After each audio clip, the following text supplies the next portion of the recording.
With Aras moving to a SaaS-like approach for Innovator, they have brought major changes to how they handle new releases. Since Aras is now foregoing major releases and moving to new updates every 5 weeks, these releases are now able to be installed by the user. The purpose of this demonstration is to show how the update process works and to highlight the major points of the process. First, we will ensure that the current version of Innovator we are running is Release 14 Build 14.0.0.33343. This can be done by clicking on the user menu icon at the top right of your screen and selecting About from the drop-down menu. As you can see, the build number is what we have desired. So now that we have confirmed that, let's move on to the Administration tab and Variables and open up a blue bar search. Here we can do a wildcard for all variables that start with version. We need to ensure that version major is 14, version minor is 0, version service pack is none, and version service update is also 0. If these are not correct, contact Aras support for next steps, and if they are, you are now able to proceed. At this point, we may log out of our Aras instance and go to our desktop. Now we need to ensure that we have downloaded the necessary prerequisites, one being the Aras update utility, which we have here, and the new patch, which can be found from the directory on the screen. Once you have verified these are available to you, notify your users that the system will be down and that they should log out of the system before the process begins. After this, do all necessary backups in case the upgrade fails.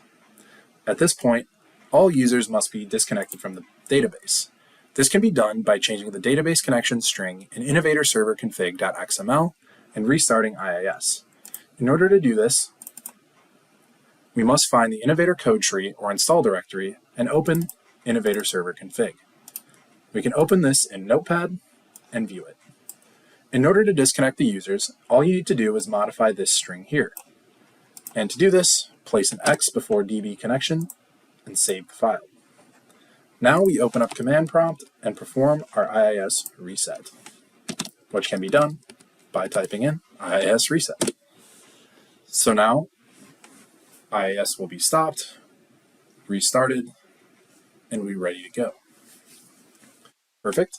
So now, in order to get the update onto the database, we must re-enable the connection. And this can be done by reversing the steps that we had done already to Innovator server config, and then once again, restarting IIS.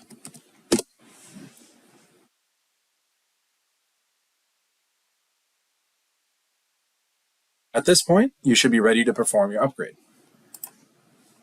To begin, you should unzip the patch folder, which has already been done in our demo server here. And now we can open up Aras Update.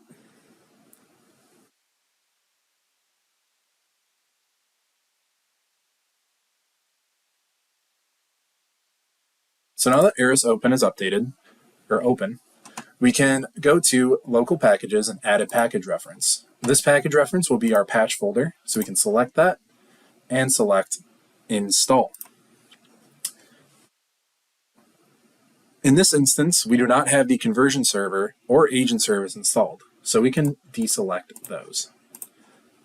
We can now select detail logging to make sure if anything goes wrong, we can find out where and when. So this first field here that shows up on the screen is a path to the installed server, and that will be the code tree that we went to find the Innovator server config. Select Innovator 14 in this case.